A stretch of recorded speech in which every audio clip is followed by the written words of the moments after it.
I ordered a Talaria MX5 from Luna Cycles. It was a pretty interesting process even trying to figure out where to buy one of these suckers, because the first couple of listings that were sponsored on Google were literal scams. Just straight up, I did a little research, they were scams. So I hit up my buddy Cance, who already owns an MX4. Hey bro, where'd you buy yours? He recommended Luna Cycles. Asked them if they had any kind of a military discount. They were cool enough to just instantly knock $100 off. I even said, hey, do you need to see any paperwork or anything? And they're like, nah, we trust you, you know, Scout's honor. Don't abuse that system. Don't just say you're, don't stolen valor for $100 off. But then I started having a little bit of buyer's remorse like less than 12 hours later, because I started watching a couple more YouTube reviews, comparisons between the Talaria MX5 and the E-Ride Pro SS 3.0, which is faster, has a longer range, and a lot of niceties, a lot of parts that I personally would upgrade, like foot pegs, high-rise bars, direct mount stem. So I hit up Luna Cycles. Luckily, the unit had not been shipped yet, but I ended up locking in an E-Ride 3.0 from Rev Rides. I also asked them if they had any kind of a military discount, something that I often forget to even ask about. I definitely did when I was active duty, but now that I'm out and a veteran, I always remember in the back of my head to be like, hey, maybe they got a little sugar to knock off that. And it was something like a $5,000 purchase. Anything helps, even $100. So they actually responded to me quite a bit slower than Luna Cycles, who had like a chatbot service with a real person who popped up and was like, yes, military discount, gotcha, here's a unique code for you. It was even like my name, it was Kevin100 or something like that. It took about 24 hours, a little over one day, for Rev Rides to get back to me, and they said, we feces, we do have a military discount. However, I think there was already a promotion on the 3.0 and it didn't stack or correlate, and I had already pulled the trigger on the purchase anyway, so it didn't matter at that point. Point being, both of those companies, Luna Cycles and Rev Rides, if you're EMT, firefighter, military, police, just ask for some kind of I have a high intensity job discount. I'm not going to touch on the assembly process or how I feel about individual parts and components, because that is all going to be saved for the comprehensive review. Things like the brakes and suspension, the warranty, the customer service. But what you're going to get in this video is the experience if you were going to be parking your greasy, hairy cakes on the seat of an E-Ride and zipping around your neighborhood. But stay tuned after the riding footage. If that's all you're interested in, there are timestamps or chapters that you can jump to. But at the end of the video, I am going to share my thoughts on the first ride and the bike as a whole. On the whole, I think Preparation H feels good. I agree. Fuck yeah.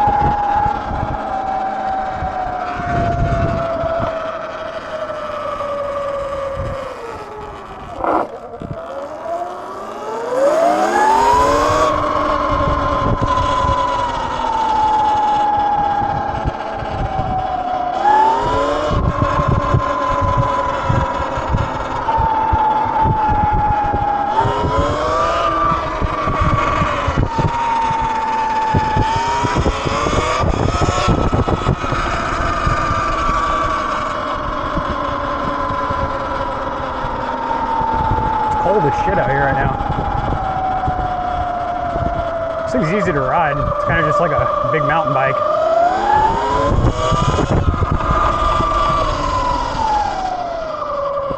That chain slap, holy shit. Huh. So I've heard other people talk about that when you let off the throttle, the chain slaps.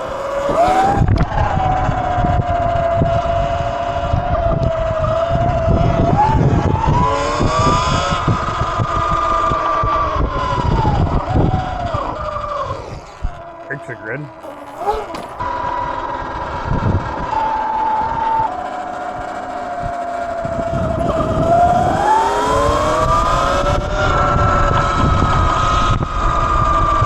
Also, the back tire seems a little soft too. Definitely check our tire pressure when we get back to the house.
pretty sick.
This would not make a good starter bike. It has far too much power. This initial ride was all in eco mode, and as you can see, it effortlessly pops the front tire up, even when you're not trying to. If you just loop the throttle in eco mode, it is going to zip, kick your bitch ass right off the back.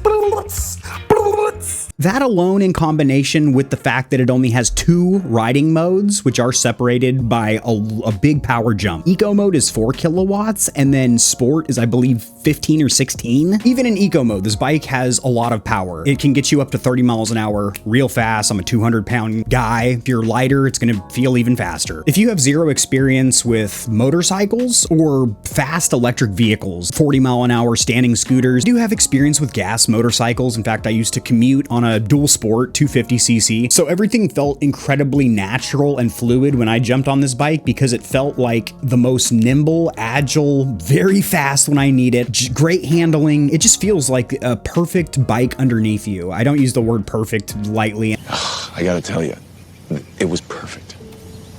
Perfect. Everything, down to the last minute details.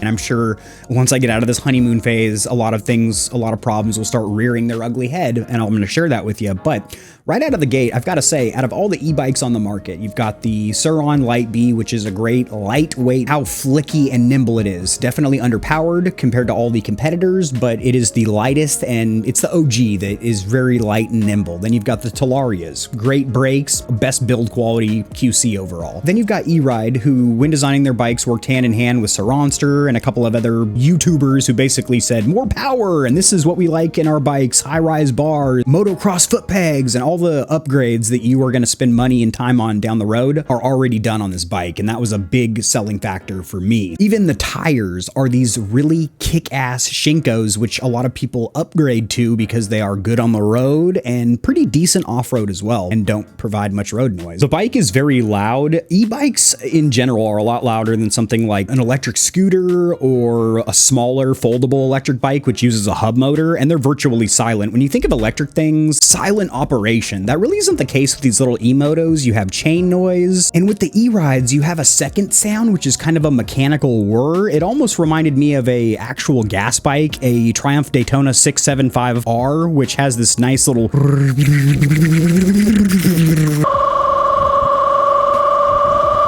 And when you're holding throttle at certain RPMs, this almost sounds like that. It's quieter than a gas bike, which is going to please your neighbors, but it's not silent like a scooter or anything like that. So if you're trying to go for a stealth rip in the middle of the night, this probably isn't the vehicle for you. Also, this bike has a reverse gear, which is super convenient. When I was backing into my garage, I wasn't using any foot power. It was nice, and it's really controllable too. And if you're thinking, man, you babied that thing on that first ride, I planned on staying out a lot longer, but it was pretty chilly belly like I mentioned in the video. Biggest problem was that chain guard slapping sound, and the rear tire was a little soft. Technically they both are off PSI, but the rear one's a little more soft. But you will enjoy the next riding vlog, which I've already shot, because on my second ride I take it to the local soccer field for a rip and dip, and I'm a lot more comfortable on that thing. The front wheel spends a little more time in the air. Ugh, I love it. There's going to be plenty more content with this bike on the channel. Make sure you like, subscribe, and do all the things that YouTubers ask you to do. I'll see you when I see you.